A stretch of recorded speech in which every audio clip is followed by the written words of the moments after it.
Today we're going to talk about scammers. So often everyone will have an interest in the medieval period, and they're going to go on to the most common site that they look on and just search up a simple result: medieval armor. You're going to see a lot of different results, some varying in quality and type, usually a lot of leather armor, especially if we, for example, we'll be using Amazon. And something you might come across, though, is the most beautiful suit of armor someone's ever seen. It just looks epic. Expertly done, and all for a low price of $199 for a full suit of plate armor. However, what's odd is there's a watermark over it. More often than not, there's going to be two. One of them being the company that likes to put a watermark on everything is Nautical Mart, and the other one being a company that has likely come out of the same warehouse for what they make, which is the Artisan Shop. Today we're going to be talking about the Artisan Shop. So in the past, it was really easy to find scams whenever you would be buying something off of sites like Amazon for this kind of thing. First thing you'd have to do is just look at the picture, and you could easily tell it was from a different manufacturer if you've been looking long enough. Usually a good comparison is to go on two websites, sometimes three, depending on if they carry that brand: Dark Knight Armory, Medieval Collectibles, and sometimes Cult of Athena. Deal with it is those sites all have reputable dealers for their product. The pictures you see on there are going to be the product they send you. Recently, I got the Get Dressed for Battle Barbute, which is right here. This is a 14 gauge helmet. Fits nicely, has a really nice leather liner all on the inside, so there's no direct steel plates, and there's still room inside to wear something like an arming cap. It fits the head very nicely, and once it's cinched up, your entire face is well protected within the limits of the helmet. There is a few drawbacks to it that I'll get into in a future full review here soon. However, that's not the subject of this video. The process as to why I got this helmet came from starting off on Amazon. Some of Get Dressed for Battle's product is being sold through third-party stores on there, to which I had some good success of getting a pair of their wool legging pants, as well as a wine red vest that goes with it. The whole purpose of it is the two of them can go together as a piece, and the waistline cinch in together. With that good luck, I happened to come across another Get Dressed for Battle tagged and branded result, which was this Barbute. The images, they were looking like the same. The price point was about the same. And what caught my eye was, oh, free shipping.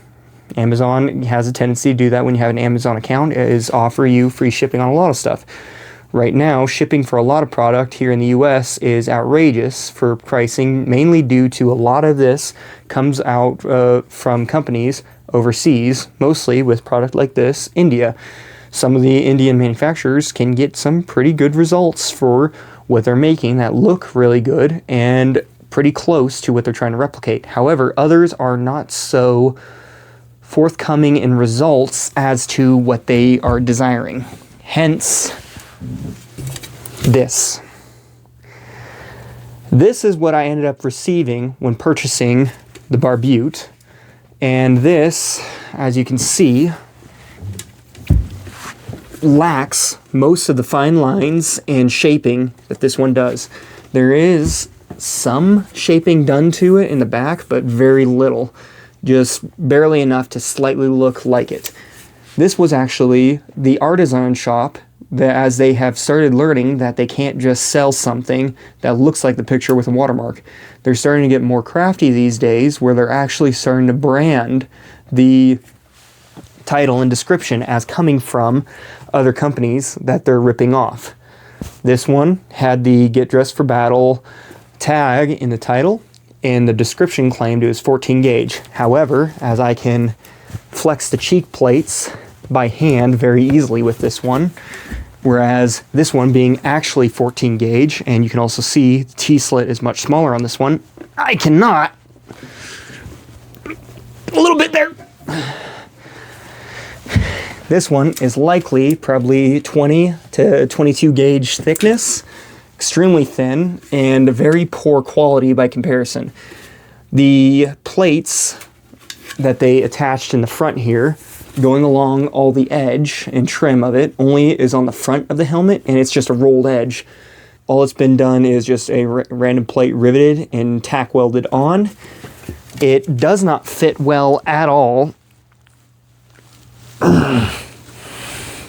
It rests on the shoulders, even when you get it set to the height that you need for being able to have any kind of comfort when wearing it, as well as it puts your entire nose and mouth outside of the helmet because it does not have a deep enough back of it for the helmet to fit. Unlike the Get Dressed for Battle Barbute, this one, what they did was they took a faux leather and just put random straps on it and filled it with a nylon, kind of a nylon liner on the inside helmet suspension. It's kind of hard to see there, but all of that is just a faux leather and nylon, which when I tried to tighten it up, it just started ripping out. This is the cheapest garbage you could ever come across. This one, that's all a leather liner, as well as a cross leather liner to ensure that your head doesn't directly touch the top of the helmet, period. You also have room in this one for an arming cap, and it also has very nice distinct lines for the shape of it so that the bell shape fits your head very comfortably. So why am I talking about this? The fact is, the artisan shop, artisan store, whatever they're calling themselves, are not the most honest bunch. When I attempted to make a return on this, they only refunded $1.79 out of the $179 that was spent on this, and also would not send a return label. They basically, I'm not going to say directly what they did. You can guess as to what they did on your own, which likely is a pretty accurate guess. But they refuse to go beyond that point. Because they're a third-party seller on Amazon, Amazon would not help in the process of making the return, and said I had to directly contact the seller. And as I tried, they basically gave me the runaround, refusing to own up to what they did, as well as claiming that the return was made. There's no way to really leave a scathing review because they are actually they somehow have a way of deleting reviews. I left a review of the fact of this being a 22 gauge helmet and not what is pictured. The review was deleted both times. Hopefully the third time that I've left a review will stay, and it's been describing of what this thing is. It's basically a glorified soup can. It is not something I'd even want to use for LARP, as it lacks any form of safety to it by putting your face outside of the helmet like that, and being such thin metal you can squeeze it by hand. I will actually leave a link in the description. This was actually a mistake I made by not directly checking the link to the store that it was being sold on. I let myself be tricked by being overly trusting. As I said in the beginning, this is a common scam that a lot of fake dealers will do with stuff like this, where they basically will claim it's someone else's. They are known to actually be ripping off from the United League of Armorers a lot of armor that is shown there. They watermark it, and then they make something that slightly, barely resembles what's being sold, and sometimes not even that. They'll send you something else and claim that, oh, we sent you it, and refuse a refund. I don't know how they can keep getting away with this, but they do. And it's something that other armor buyers need to be aware of. Not all sites can be reputable or trusted.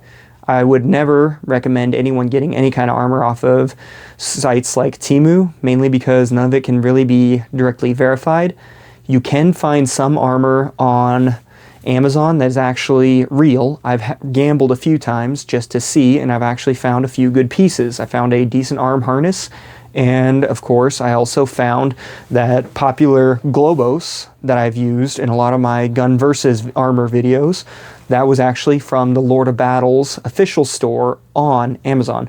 Depika also has an official store on Amazon, and both of those two dealers have some decent quality product.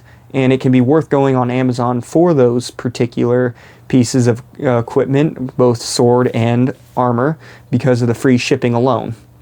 However, in this case, because they did not pay the shipping fee, they set it up as collect, I also had to pay an additional shipping fee in order to receive this. So the free shipping was also a lie. What I'm trying to get at here is don't let yourself be scammed.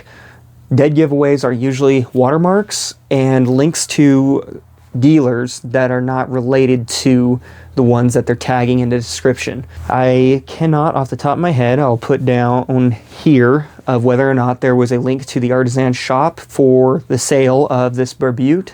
And if there was, it was not something I caught right away or soon enough to be able to realize that I was letting myself get scammed. It can happen to anyone, it can happen to the best of us. The whole point of why I'm even buying gear off of Amazon is the goal is genuinely to help others find affordable gear in other places other than the given areas that they already exist. Don't let yourself get scammed. Don't let yourself fall into the traps that they set for you that can really make you believe you're getting it from an actual dealer that would sell something like the Get Dressed for Battle brand. It can be difficult to find this one on other sources than some of the pre-given ones that are reputable that I mentioned before, because as far as I can tell, they don't have a US-based store that you can buy these items off of in order to find them. You have to go through third-party dealers in order to find a lot of their kits and their parts and gear. Nonetheless, I really hope that this will help out new people that are new to things such as LARP, SCA, reenactment, and such. If they're trying to get gear in an affordable or easy manner, I really hope this helps you actually be able to avoid those scams and not get in the same situation as I have. Someone who knows nothing about armor might likely buy it and not realize that they got scammed. And that's the goal here. This is hopefully something that a lot of people that are new to getting medieval armor are able to use and find for themselves so as not to get in the same position I have to where they end up with two helmets, same price, but completely different product. Thank you for watching. Hopefully you found this helpful, and we'll see you in the next one. Take care.